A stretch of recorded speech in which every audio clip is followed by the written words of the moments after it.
तो दोस्तों कैसे आप लोग, उम्मीद करते हैं कि जहाँ भी होंगे अच्छे से और ठीक ठाक होंगे। तो हम आज इस वीडियो में जानेंगे कि ये जो एयरलाइंस है और ये क्वारंटीन पैकेज का जो प्रॉब्लम चल रहा है आदमी लोगों को, और टिकट तो डायरेक्ट तो अभी मिल नहीं रहा है। तो इसके कारण आदमी लोग जो है परेशान है कि भाई अगर डायरेक्ट टिकट मिल जाता तो हम टिकट लेके डायरेक्ट इंडिया से सऊदी अरब जहाँ चले जाते। तो इसके बारे में कोई अपडेट आया कि नहीं, क्योंकि 1 दिसंबर से लेके आज तो ज़्यादा दिन हो गया, तो कोई सा भी एयरलाइंस अभी टिकट शो हो रहा है ऑनलाइन या नहीं, इसके बारे में हम आपको बता देते हैं। कि अगर आप एयर इंडिया एक्सप्रेस का वेबसाइट पे भी हम गए थे, वहाँ पे चेक किए online India to Saudi Arab ticket booking show हो रहा है या नहीं। लेकिन टिकट शो हो रहा है, लेकिन प्राइस सिर्फ बता रहा है कि इतना आपको जो है लग जाएगा, लगभग 30-25 हज़ार का भी टिकट का रेट चल रहा है। लेकिन इसका टिकट जो है ऑनलाइन बुकिंग नहीं हो रहा है। तो आपको जैसे कि एयर इंडिया एक्सप्रेस का नंबर लेके उनसे बात कर सकते हैं। इंडिगो एयरलाइन से, इंडिगो एयरलाइन के बारे में बात करें तो इंडिगो एयरलाइन भी 100 टिकट नहीं हो रहा है, लेकिन इसका टिकट का रेट कोई 40 हज़ार इसी तरीके से जो है इंडियन एयरलाइंस का चल रहा है। अब मैं आपको बता देता हूँ क्वारंटीन पैकेज का। बहुत लोगों का यहाँ पे सवाल था कि मान लीजिए कि हम कुछ किसी दूसरी एयरलाइन से जाएंगे और जब हम वहाँ पे पहुँच जाएंगे तो हम क्वारंटीन पैकेज मिल जाएगा क्या दूसरे वेबसाइट पे, सऊदी एयरलाइन का वेबसाइट पे। मैं आपको बता देता हूँ, जब आप इंडिया से जाएंगे तो मुकीम पोर्टल पर रजिस्ट्रेशन करेंगे। किस तरीके से? इस तरीके से करेंगे कि आपका नाम क्या है, आप कहाँ से आ रहे हैं, कितना घंटा पहले पर सऊदी अरब में पहुँचेंगे, वगैरह वगैरह हर एक चीज़ आपको डेटा फिल कर देना है। कौन सा एयरलाइन से आ रहे हैं, कब आपका फ़्लाइट है, तो आप तो पूरा डेटा वहीं पे फिल कर देते हैं 72 घंटा पहले ही। जब आप सऊदी अरब एयरपोर्ट पे पहुंच जाते हैं तो आपको हर एक डेटा निकाला जाता है कि आप कौन सा एयरलाइन से आए, कब पहुंचे, कितना बजे पहुंचे, कौन सा वैक्सीन लगाएं, वगैरह वगैरह पूरा डेटा सऊदी गवर्नमेंट को मिल जाता है। तो यहाँ पे सवाल आ जाता है उसके बाद हम क्या क्वारंटीन पैकेज बुकिंग कर सकते हैं।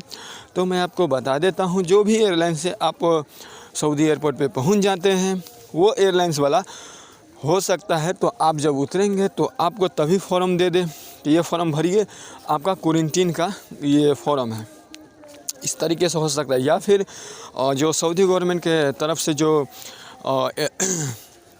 क्वारंटीन पैकेज जो सऊदी एयरलाइंस का वेबसाइट पे मिल रहा है 1500-1300, मतलब कि 1500-1300 रियाल, तो 26 हज़ार इस तरीके से, या फिर 30 हज़ार इस तरीके से 5 दिन का आपको क्वारंटीन का बताया जा रहा है। तो मिला जुला के बात करें तो अभी की स्थिति में अगर आपको नसीब अगर अच्छा है तो आपको ये क्वारंटीन पैकेज मिल भी सकता है। लेकिन मैं आपको बता देता हूँ, बहुत ऐसे लोग हैं जिनको डायरेक्ट इंटरनेशनल फ़्लाइट का टिकट नहीं मिल रहा है। कोई भी ट्रैवल एजेंट वाले डायरेक्ट इंटरनेशनल फ़्लाइट का टिकट नहीं दे रहे। ये बोलते हैं कि आपको दुबई में 14 दिन बिताना होगा, अभी भी वही नियम चल रहा है।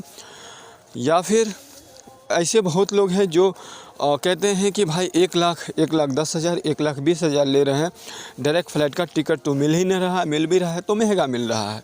ये बात सच है, क्योंकि आदमी लोग बहुत दिन से जो है परेशान है। अगर ये फ़्लाइट लगभग 1-2 महीना भी अगर शुरू हो जाता है तो बहुत लोग ऐसे हैं जिनका हेल्प हो जाएगा। तो आपको अगर बाया दुबई, बाया नेपाल, बाया कतार, बाया ओमान अगर फ़्लाइट मिल रहा है 14 दिन, आपको कोई ट्रैवल एजेंट वाले बोलते हैं कि आपको बिताना होगा, जैसे कि आप दुबई जाते हैं तो वहाँ से बहुत ऐसे ट्रैवल एजेंट वाले हैं जो बस से 14 दिन हो जाएंगे तो आपको वहाँ पे पहुँचा देंगे। लेकिन 14 दिन हमें दुबई में हो जाएगा तो क्या सऊदी अरब में भी 5 दिन क्वारंटीन में रहना होगा? तो नहीं, ऐसा तो नहीं होगा। क्योंकि मैं आपको बता देता हूँ, दुबई जब आप क्वारंटीन में रहेंगे दुबई होटल में, तो आपके पास तो क्वारंटीन का सर्टिफिकेट तो होगा, तो वो आप वहाँ पे दिखाएंगे तो आपको हो सकता है कि जब आप सऊदी अरब एयरपोर्ट पे पहुँच जाते हैं तो आपको क्वारंटीन में ना रखा जाए। तो ये है कुछ इस तरीके से अपडेट। तो अगर आपको बाया दुबई या फिर टिकट नहीं मिल रहा है तो इस तरीके से बता रहा हूँ, अगर आपको डायरेक्ट फ़्लाइट का टिकट नहीं दे रहा है कोई ट्रैवल एजेंट वाले, तो आप बाया दुबई भी निकल सकते हैं। अभी का स्थिति बात करें तो सब सही है, आप आराम से निकल सकते हैं। तो दोस्तों, ये था आप लोगों का कमेंट और कुछ फ़्लाइट से जुड़ी जानकारी। तो आज की इस वीडियो में इतना ही, फिर मिलेंगे अगले वीडियो में नई जानकारी के साथ।